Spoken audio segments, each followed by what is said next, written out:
السلام عليكم واهلا بيكم في مطبخ شاشو. ازيكم عاملين ايه؟ النهارده هنعمل مع بعض كفته قرنبيط سهله جدا وسريعه وكمان طعمها حلو جدا. طبعا كل ولادنا مش بياكلوا الخضار، بس بالطريقه دي هياكلوه باذن الله. يعني حتى لو الخضار اللي احنا حاطيناه دوت حابه تحطي كمان حاجه عليهم هتحطي كمان. كل الولاد مش بيحبوا الخضار خالص. حتى القرنبيط لو عملتيه لو كلوا حته مش هياكلوا التانيه. انا جبت لك الوصفه دي سهله جدا وسريعه، وكمان انت ذات نفسك هتحبيها ومش هتبطلي تعمليها. تعالي نشوفها مع بعض من جوه. عايزه اقول لك طعمها من جوه جميل جدا، طعمها حلو قوي. اللحمه المفرومه مع القرنبيط مع الخضار اللي احنا حطيناه مدينه بامانه طعم جميل جدا، وريحه كمان حلوه. شايفه شكلها عامل ازاي؟ تعالي بقى نبدا مع بعض ونشوف الوصفه ونقول بسم الله. يلا بينا. اول حاجه طبعا هنعملها عشان اعمل كفته القرنبيط، عندي هنا قرنبيطه هقوم مقطعاها حتت صغيره. قطعيها بقى اي حاجه مش هتفرق معانا، احنا هنسلقها فمش هتفرق التقطيعه معانا في اي حاجه. فانا هقطعها كلها كده، هنطلع الوردات كده، وحاولي تصغريها برضو على قد ما تقدري عشان ايه تتسلق معاكي بسرعه ما تاخدش وقت. خلاص هقطعها كده. لو في اي زياده هقوم شايلاها كده، الزياده دي مش هنحتاجها. بس كده اهو على قد ما تقدري تنضفي الحتت دي عشان بتبقى هتضايقك في الاكل، بس احنا كده كده هنعملها كفته فمش هتضايقنا في حاجه. خلاص هقطعها كده على قد ما اقدر صغيره اهو عشان اسلقها. تمام. عندي طبعا الحله بتاعتي على النار، على ما الميه تغلي هكون قطعت القرنبيطه بتاعتي اهو، وبعد كده نروح نسلقها ان شاء الله. عشان اسلق القرنبيط بتاعي عندي هنا ميه مغليه، هحط عليه شويه ملح وشويه كمون، شويه كمون حلوين يعني اهو. وهنزل بقى بالقرنبيط بتاعي، هسلقه حوالي 5 دقايق واقوم شايلاه. خلاص اهو. هحط بقى الكميه كلها، احنا قلنا هنعمله كفته فايه حتى لو اتسلق منك شويه يكون احسن. يعني ايه مش زي اللي انت هتحمريه هتطلعيه وتحمريه، فده اسلقيه شويه اكتر عشان ايه يتفرم معاكي في الكبه بسرعه. تمام اهو على ما قد الحله تاخد بتاعتك 5 دقايق ونقوم مطلعينه على طول. انا هنا خلاص القرنبيط بتاعي قرب يدخل على سوا، هشيله بقى اهوت. خلاص يعني ممكن اسيبه كمان دقيقه كده ولا حاجه واقوم شايلاه، وخلاص كده القرنبيط بتاعي اتسلق. انا هنا بعد ما سلقت القرنبيط بتاعي اهوت سلقته حلو جدا زي ما انت شايفه. عندي هنا عشان احط على الكفته بتاعتي هحط ايه، عندي هنا شبت بقدونس وكزبره، غسلتهم كويس جدا ونشفتهم اهو. يعني من كل حاجه عودين 3 كده، او الربطه اللي هي الصغيره.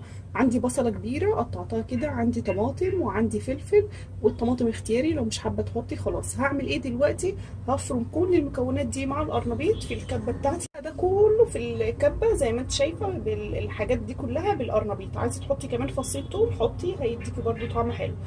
خلاص عندك كبه افرمي في الكبه، عندك مفرمه افرميهم برده في المفرمه هيبقى حلو جدا. المهم انا عايزه كل المكونات دي تبقى كلها مفرومه. تمام. او لو عندك لو حابه تعمليه كله بالمخرطه مره واحده كده على القطاعه بتاعتك، تحطي القرنبيط وتقطعي كله بالمفرمه هيبقى حلو بالمخرطه بتاعت الملوخيه. تمام. هحط دلوقتي عندي هنا القرنبيط في الكبه اهو. تمام. شايفاه انا مخليه مستوي خالص جدا اهو. يعني شايفه الشوكه تدخل فيه بسهوله جدا عشان ايه يتفرم معايا بسرعه اهو. هحط كل ده هنا واحط ايه شويه من كل حاجه كده، طبعا عشان الكبه بتاعتي صغيره فانا هحط من كل حاجه شويه اهو. تمام. وهفرمهم وهرجع هقولك هنعمل ايه.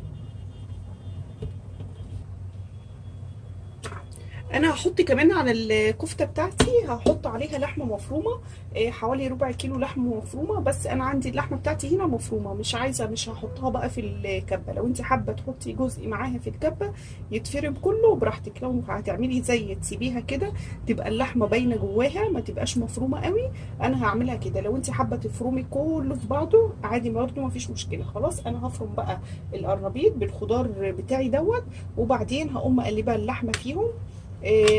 انا بالنسبه لي كده افضل واحسن. انا هنا بعد ما فرمت خلاص القرنبيط بتاعي مع الخضار كله بتاعي اهوت، فرمته كويس جدا في الكبه. يعني ايه، حاولي تلفيها لفتين كده، ما تلفيش اكتر من كده عشان تبقى ايه القرنبيط برده لسه فيه زي ما هو، ما تخلوش عجينه يعني. خلاص اهو فرمته كله اهوت. هحط دلوقتي عندي اللحمه. هحط اللحمه بتاعتي اهو. بعد ما حطيت اللحمه بتاعتي اهو حوالي ربع كيلو لحمه على القرنبيط بتاعي، هحط كمان بيضتين عشان البيض يمسك الكفته بتاعتي اهوت.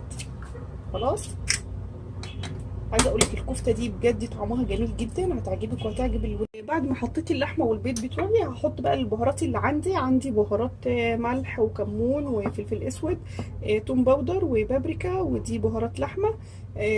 بس اول البهارات اللي عندك متوفره، كل ما تحطي بهارات يعني، لو انت حابه تشيلي حاجه تحطي حاجه مفيش مشكله، عندك حاجه ناقصه برده مفيش مشكله، ممكن كمان تحط لهم شويه كزبره ناشفه. خلاص، هقلب بقى كل الخليط ده لغايه ما يبقى عجينه او كفته زي ما تسميها.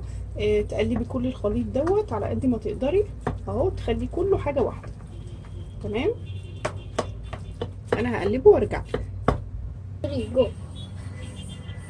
بعد ما عجنت العجينه بتاعتي اهو، خليتها حلو، عجنتها حلو جدا، بس انا حطيت لها معلقتين بقسماط. معلقتين بقسماط من ده حطيته هنا عشان ايه تمسك شويه، برده لقيتها سايبه شويه فحطيت لها معلقتين بقسماط. تمام. هحط كمان هنا عندي بقى دقيق، حوالي نص كوبايه دقيق على كوبايه بقسماط. هحط عليهم بابريكا وتوم باودر وشويه ملح، واقلب ده كل الخليط في بعضه اهو، اقلبه في بعضه كويس جدا.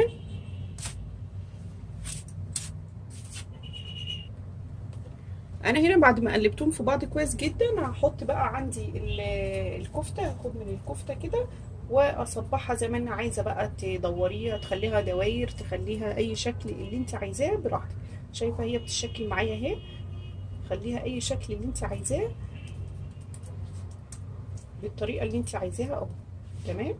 عايزه اقول لك الكفته دي مغذيه جدا جدا للاطفال، حابه تحطي فيها بطاطس كمان هتبقى حلوه، حابه تحطي فيها كوسه، تبشري الكوسه كده وتحطيها فيها برضو هتبقى حلوه جدا. وكل ما تحطي فيها خضار كل ما تديكي قيمه غذائيه عاليه. ممكن تحطي كمان جزر مسلوق تخلطيه في الكبه، هتديكي بامانه قيمه غذائيه عاليه جدا للولاد. وكفته بامانه طعمها حلو جدا اهو. وهشكلها بقى بالطريقه اللي انت عايزاها اهو، بس كده. خلاص، هكمل انا بقى الكميه كلها بالطريقه ديت وبعدين نشوف هنعمل ايه. انا هنا خلاص خلصت الكميه بتاعتي اللي انا عايزه احمرها اهوت. عملت اللي هي اللي عامله زي القرص دي خلاص، وعملت هنا كور برضو.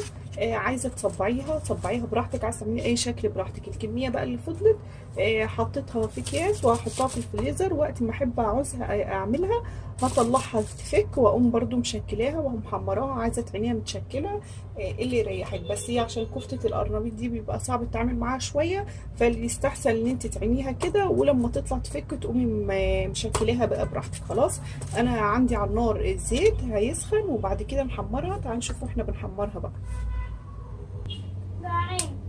انا عندي هنا الزيت بعد ما خلص سخن معايا، هحط الكفته بتاعتي اهوت.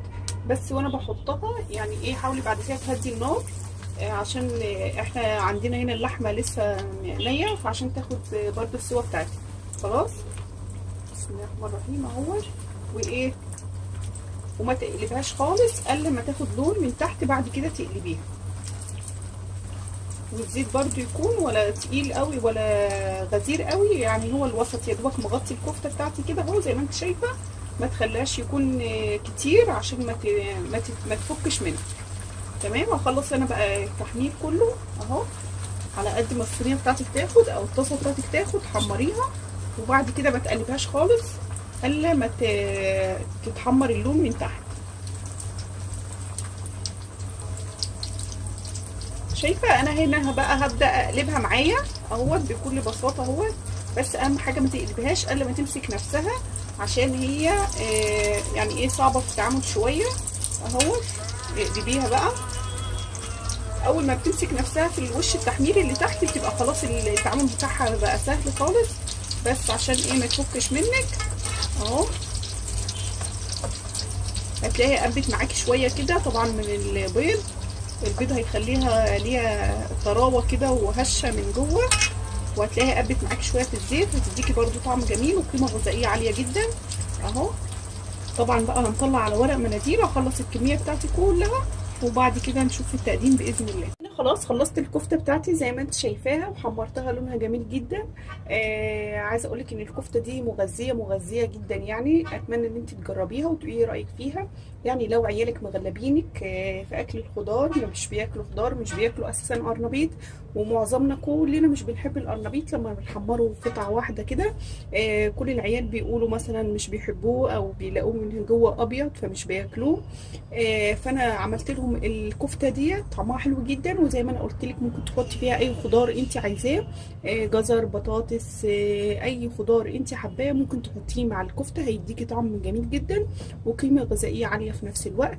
اتمنى النهارده الفيديو بتاعي يكون عجبك، واتمنى تقولي لي رايك في التعليقات، وما تنسيش بقى لايك، ولو مش مشتركه في القناه تشتركي وتفعلي الجرس عشان يوصلك كل جديد. شكرا ليكم، سلام عليكم.